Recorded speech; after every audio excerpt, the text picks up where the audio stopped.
Why yes, Alaska, well known for its wildlife, breathtaking views, and the #1 highest crime rate out of any other state. It's also the home of such amazing places like another river, because geologists cannot think of a new name due to how many rivers they were finding.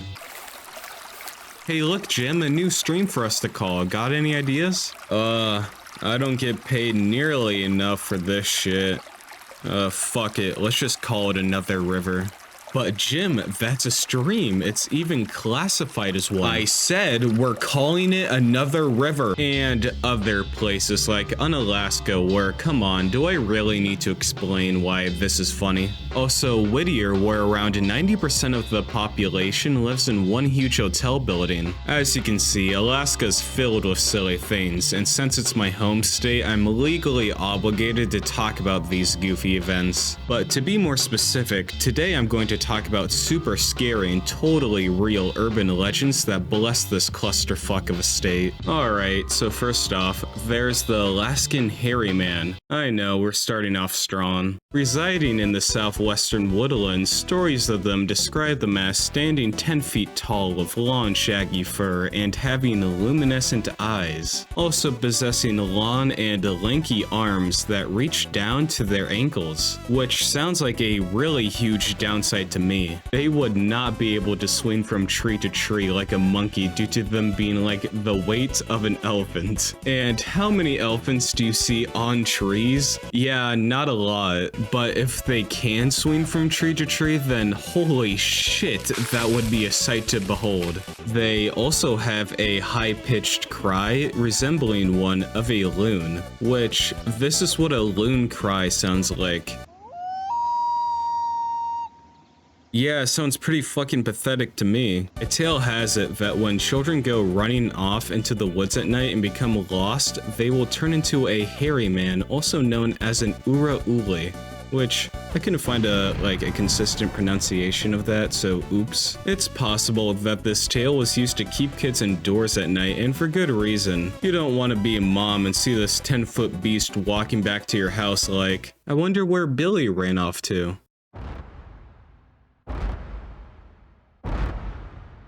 Hey mom, I think I hit puberty, or whatever they call it. If you think I hate these poor creatures, well, you would be right, but at the very least, they do have one thing going for them. They are said to be peaceful creatures, which, let's just be honest, it's not like they are going to be hunting anything effectively anyways. Trying to hunt in woodlands with loud-ass stomps and a 20-foot wingspan basically sounds impossible, but I'm not a biologist, so who knows, maybe this is the next meta in evolution. Also, who decided to call it the Hairy Man? It's like if you already took the unoriginal concept of Bigfoot and somehow turned it into a shitty horror movie. This movie blows. Ura-uli sounds way cooler and actually kinda scary. So, get your stuff together, hairy man? I don't know. Oh shit, I just realized I just tried to say something positive and then I went on a whole tangent about how much they suck. Well, they're carved in inscription, so that's cool. Now let's move on to the next urban legend. Don't worry, if you thought that a Bigfoot clone was crazy, for some reason, because this next story is at least several notches higher in the crazy storyometer. On November 17th, 1986, a Japanese Boeing cargo plane Flight 1628 was en route from Paris to Narita International Airport. On the way from Reykjavik to Anchorage, the crew started to notice two unidentified flying objects to their left, which abruptly rose from below and started to match the speed of the airplane. Captain Taraji described it as if the objects had a disregard for inertia. Hey, we're aliens, and that means we don't have to play by these dumb earthlings' laws of physics. Oh fuck. Anyways, both of the UFOs had rectangular arrays of what appeared to be glowing nozzles or thrusters. Their bodies remained obscured by the darkness, and whenever the UFOs got closer to the cabin, Tarachi could feel their heat on his face. Soon enough, the two UFOs quickly zipped away before a third, much larger one started to follow them. It was about twice the size of the aircraft carrier, and the Fairbanks Airport did a short-range radar radar test to see if it can pick up any of the UFOs. And you want to take a wild guess on what they found? Nothing. Nothing. What was that? Nothing. Wow, who would have taken a wild fucking guess? Also, the Anchorage ATC offered military intervention, which the pilot declined. He did this because of the Mantell incident, which for the sake of the video, let's just say, guy in airplane sees UFO, calls the military. Bad things happen. Regardless, 2 airplanes approached Flight 1628 to confirm the UFO's presence. Do you want to take a wild guess on what they found? Let's just say, coincidentally, when the 2 airplanes arrived, Flight 1628 also lost sight of it. Flight 1628 arrived safely in Anchorage. But wait, that's not the end of the story. Not just yet. In December of 1986, Tarachi gave an interview to Kyoto News journalist. Let's just say Japan Airlines didn't like this. In response, Japan Airlines grounded him for talking to the press and moved him to a desk job. The word grounded in this is so funny to me. Like, I know that it's a legitimate term to stop pilots from flying, but I just see more as putting Tarachi into a timeout corner like, we have had enough of your UFO bullshit, mister. Now go work a desk job and think about what you did. Also, I've seen a UFO before, and they're not even like that cool. The FFA, or Federal Aviation Administration, also revealed Tarachi to be a UFO repeater. Now that's a fucking label to be called. I get that it's UFOs, but come on, can you really choose something that sounded less like an elementary school playground insult? This normally raises a red flag for experienced UFO investigators. You interpret that how you want. What are you in jail for? UFO repeating.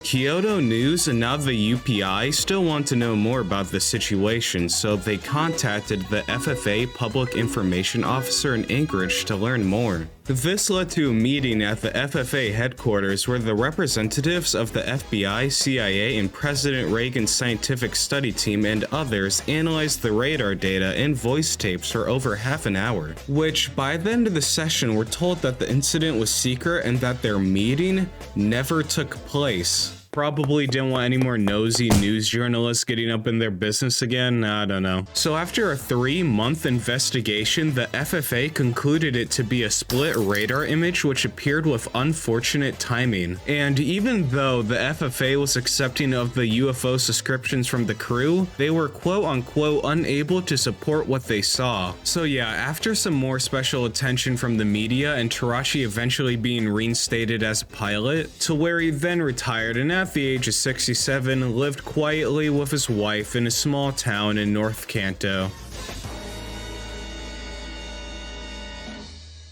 Now that was a pretty wild story if I do say so myself. Let's tone things down by talking about the next urban legend, Kushtakas. In Tlingit folklore, Kushtakas are shapeshifters who can take on forms of humans and otters.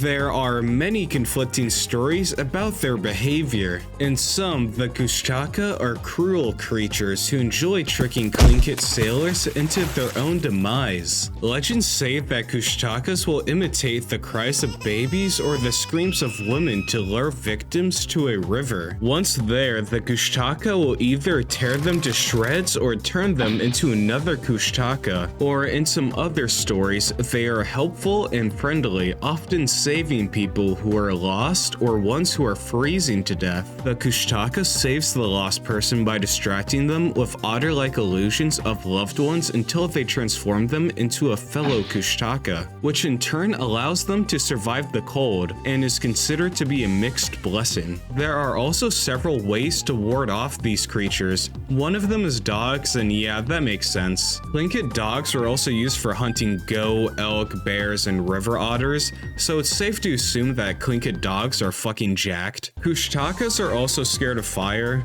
I guess they don't understand basic Pokemon type matchups very much then. Okay, but now this is where it gets a bit weirder. By accounts, Kushtakas are also scared of urine and copper. I don't know who's the first person to discover their fear of urine, but I have a question. Nowhere could I find a specific type of urine that they are fearful of. It just seems to be urine in general. Now, does that mean Kushtakas get really fucking terrified whenever they pee, or do Kushtakas not pee at all? Do otters even pee? Okay, so copper. What's the deal of copper?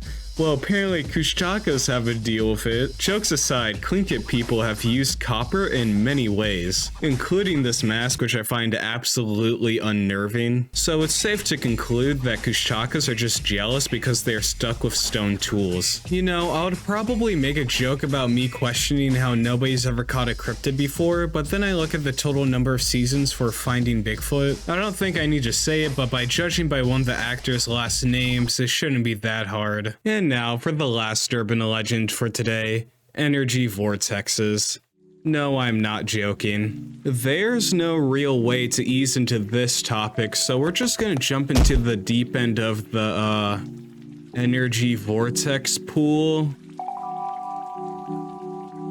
The energy spins clockwise or counterclockwise, creating either positive or negative based on the rotation. These rotations are thought to affect humans in various mental, physical, and emotional ways, with the clockwise vortexes being positive and said to be supportive of creativity, meditation, healing, and self-exploration. People search these places to relax and gain inspiration, which I don't know if I'm out of the loop on this one, but I have never heard of anybody going out to the Alaskan wilderness for those positive vortexes, bro. Home.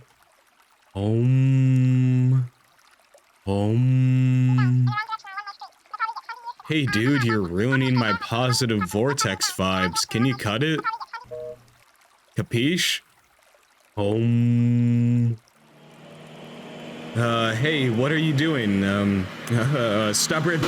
Apparently, the Egyptian pyramids, Stonehenge, Sedona Desert, and sacred temples and cathedrals also have these positive vortexes. So next time you're getting arrested for trespassing, just say that you're trying to find those positive vortexes and you'll be let go. On the other hand, the counterclockwise rotations create a negative vortex that also gets rid of positive vortexes in its vicinity. It causes disorientation, confusion, visual and auditory hallucinations, and depression? Holy shit, these negative vortexes aren't messing around. Hopefully the positive ones turn you into a savant or something. Negative vortexes also appear in the Bermuda Triangle, Devil Sea, and Easter Island for some reason. Maybe these Moai statues know something that us foolish mortals do not.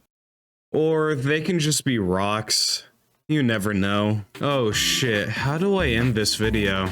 Oh, I know. A quote from Paige Bryant's Terror Vision, A Traveler's Guide to the Galaxy, Living Planet Earth. A vortex is a mass of energy that moves in a rotary or whirling motion, causing a depression or vacuum at the center. These powerful eddies of pure earth power manifest as spiral-like coagulations of energy that are either electric, magnetic, or electromagnetic qualities of life force. You know, I don't even think I need to explain this one. It just speaks for itself. But we can't forget about the biggest urban legend from Alaska.